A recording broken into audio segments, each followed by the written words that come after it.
वहीं आपको बता दें, वित्त मंत्री निर्मला सीतारमण की ओर से पेश किए गए आम बजट को लेकर हिमाचल के मंत्री सहित जनता की प्रतिक्रियाएं सामने आई है। उन्होंने क्या कुछ कहा, आइए आपको सुनवाते हैं।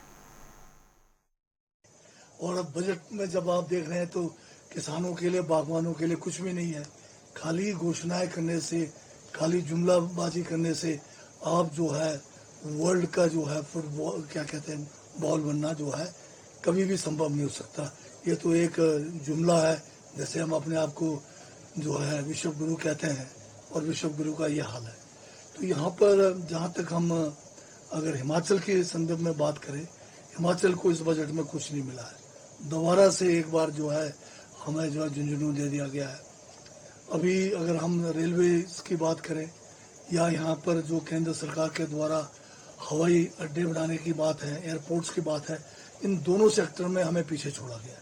और बाकी जो दूसरे सेक्टर्स हैं, इंडस्ट्री है या हमारे यहाँ पर हाइड्रो प्रोजेक्ट्स हैं, उनके लिए कोई पॉलिसी लाने की बात है, यो इस बजट में कहीं भी हमें जो है छोटे जो राज्य हैं, पहाड़ी राज्य हैं, उनके लिए कोई भी जो है लेवल प्लेइंग फील्ड नहीं रखा गया। केवल बिहार और जो आंध्रा है उनको ही ध्यान में रखकर जो है बजट बनाया गया है। और जो इनकम टैक्स में जो छूट है वो दिल्ली का जो चुनाव है की छूट दी है। और मैं दावे के साथ कह सकता हूँ कि अगले बार ये छूट जो है वापस लिया जाएगा, क्योंकि उसके बाद दिल्ली का इलेक्शन खत्म हो जाएगा। क्योंकि दिल्ली में अभी किसी भी तरह से इन्होंने चुनाव जीतना है, उसके लिए उन्होंने ये एक दाव लगाया है। तो हिमाचल के लिए तो ऐसा कोई अनाउंसमेंट बजट में नहीं है। पर जो कल इकोनॉमिक सर्वे की हम बात करें, जो कल इकोनॉमिक सर्वे जो पटल पे रखा गया है अपने पार्लियामेंट में, तो उसमें देखिए वैसे तो हमारा जो देश है बहुत तरक्की कर रहा है हर पहलू से। उन्होंने बताया कि हमारे जितने भी ब्रॉड पैरामीटर्स हैं, चाहे वो ग्रोथ के हैं या आगे भविष्य की ग्रोथ के हैं, वो सब अच्छे चल रहे हैं। हमारी डेफिसिट भी कंट्रोल में है। पर लेकिन एक जो चीज़ जो चिंता का विषय जो हिमाचल का इस करने की बात कर सकता हूँ मैं, उसमें ये है कि हमारा जो इकोनॉमिक सर्वे में उन्होंने कहा कि इस बार जो चाहे एमएसएमई की ग्रोथ है, चाहे एग्रीकल्चर की ग्रोथ है या कोई और भी सेक्टर की ग्रोथ है, वो सारा जो दरोमदार है वो स्टेट के ऊपर कर दिया कि स्टेट की में इसमें बड़ी भारी भागीदारी रहेगी। अब यहाँ पे हिमाचल की हम बात करें तो हिमाचल में यहाँ पे हमें कोई बहुत बड़ा इसका बजट में कोई प्रावधान ना होने की वजह से कोई लाभ मिलेगा नहीं। जितनी रेगुलेशन की बात करते हैं कि रेगुलेशंस आप डीरेगुलेट करें, तो यहाँ तो रेगुलेशन जो हिमाचल की है वो सारी की सारी सेंटर के हाथ में ही है। चाहे वो फॉरेस्ट क्लियरेंस की बात हो, चाहे वो वाटर सेस की बात करो, या चाहे मैं तो कई बार पहले भी चर्चा में एक बार कर रहा था वाटर सेस की, जो नॉट द राइट फॉरम पर लेकिन उचित रहेगा क्योंकि इस टाइम हिमाचल में भी जो है रिसोर्स क्रंच है। अब वाटर सेस लगा था, अब चाहे झारखंड की बात करें, चाहे हम उड़ीसा की बात करें, छत्तीसगढ़ की करें, वहाँ पे जो आयरन ओर निकलता है, मिनरल्स निकलता है, उसके ऊपर टैक्स लगता है। तो वाटर भी एक हमारा नेचुरल रिसोर्स है, तो इसमें अगर ये टैक्स लग गया तो हमारे साधन ही बनने थे, तो वहाँ पे वो साधन हमारे को नहीं मिले। बजट जो आज पेश हुआ है, कैसा बजट मानते हैं आप? दीपक जी, आज जो बजट पेश किया गया वास्तव में सराहनीय बजट रहा है। और मैं स्पेशली महिलाओं की अगर बात करूं तो निर्मला सीतारमण जी जो है उनको बहुत बहुत बधाइयाँ, बहुत बहुत उनका धन्यवाद कि एक तो सरकारी कर्मचारी हैं, उनके लिए भी जो है उन्होंने जो सरकारी कर्मचारी उम्मीद कर रहे थे कि भी 10 लाख तक का कंसेशन मिलेगा, किंतु उन्होंने 12 लाख करके मतलब सभी कर्मचारियों को प्रसन्न कर दिया है। शर्मा है जी, जहाँ तक आप गरीबों की बात की है, ये बजट वैसे सर्व हितकारी कहूँगा मैं, खास करके ऐसे कर्मचारियों का पिछले मैं समझ लूँगा 15 सालों से था ये कि कोई बजट के लिए इसमें कर्मचारियों को इनकम टैक्स में राहत चाहते थे, तो 12 लाख तक का टैक्स में छूट दी गई है। भगवान देखो, अभी जो आज जो बजट सेंट्रल गवर्नमेंट ने किया है उसके लिए हम वेलकम करते हैं उनका।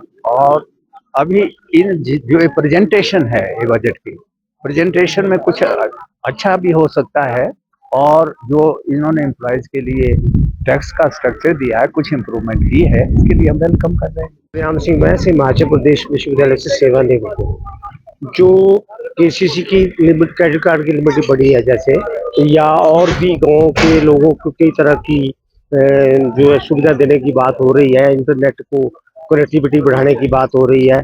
इस बजट में शहर हो, गांव हो, युवा, महिला, किसान सबका ध्यान रखा है। जो अभी तक खबरें सामने आ रही हैं।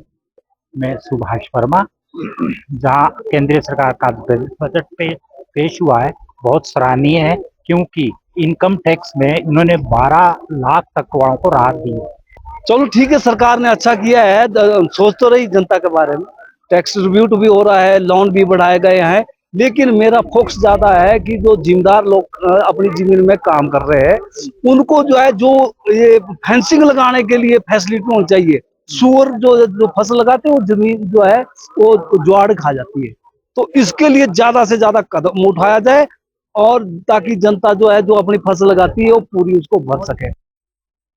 सर, आज जो बजट आदरणीय सीतारमण जी ने पेश किया लोकसभा में, वो वाकई ही आदर के योग्य है और सराहनीय भी है। और इस बजट से आम जनता के लिए बहुत फायदे का बजट कहूँगा मैं इसके लिए।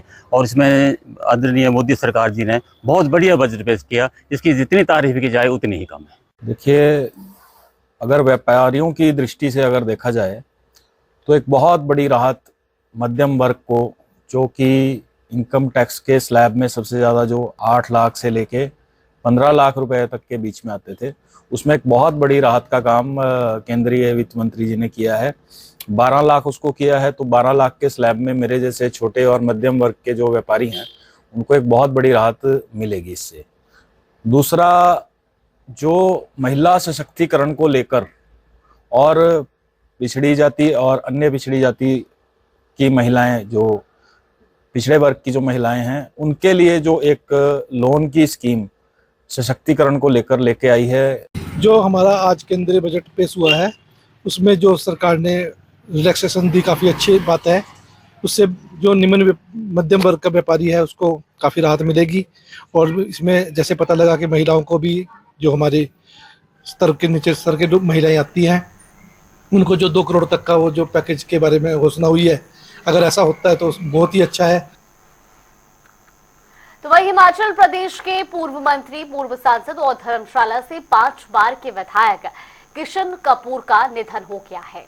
वो काफी समय से बीमार भी चल रहे थे। उन्होंने लंबे बीमारी के बाद पीजीआई चंडीगढ़ में आज अंतिम सांस ली। बता दें आपको कि दरअसल किशन कपूर धर्मशाला सीट से 5 बार विधायक चुने गए और प्रदेश सरकार में 2 बार मंत्री रहे और 2019 में वो कांगड़ा सीट से सांसद भी चुने गए थे।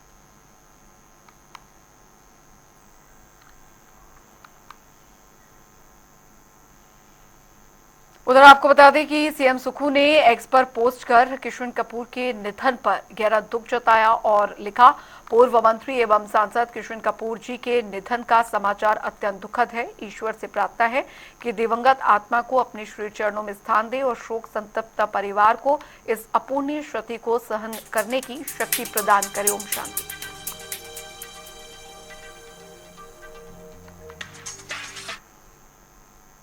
तो वही निजी कार्यक्रम के चलते पूर्व मुख्यमंत्री जयराम ठाकुर धर्मशाला पहुंचे और इस मौके पर सांसद किशन कपूर के निधन पर जयराम ठाकुर ने शोक जताया। उन्होंने कहा कि सांसद किशन कपूर का जाना बीजेपी पार्टी के लिए बेहद दुखद है। साथ ही बीजेपी परिवार ने एक बड़े नेता को खोया है, इस क्षति की भरपाई असंभव है। उन्होंने कहा कि किशन कपूर ने बतौर मंत्री प्रदेश के विकास एवं जनता के कल्याण हेतु अहम भूमिका निभाई है। उनके योगदान को सदैव स्मरण किया जाएगा। जो 5 बार विधायक रहे, 3 बार मंत्री रहे और सांसद कांगड़ा चंबा लोकसभा क्षेत्र से रहे, ऐसे हमारे किशन कपूर जी नहीं रहे। और स्वाभाविक रूप से ये बहुत बड़ी क्षति है हमारी पार्टी के लिए और पार्टी के साथ साथ परिवार के लिए तो बहुत बड़ी क्षति है। किशन कपूर जी गद्दी कम्युनिटी से संबंध रखते थे, लेकिन उसके बावजूद भी हर वर्ग के लिए काम करने का उनका स्वभाव रहा और एक ईमानदार नेता के रूप में उन्होंने अपने जीवन का लंबा कैरियर जो है वो राजनीतिक क्षेत्र में काम करते हुए।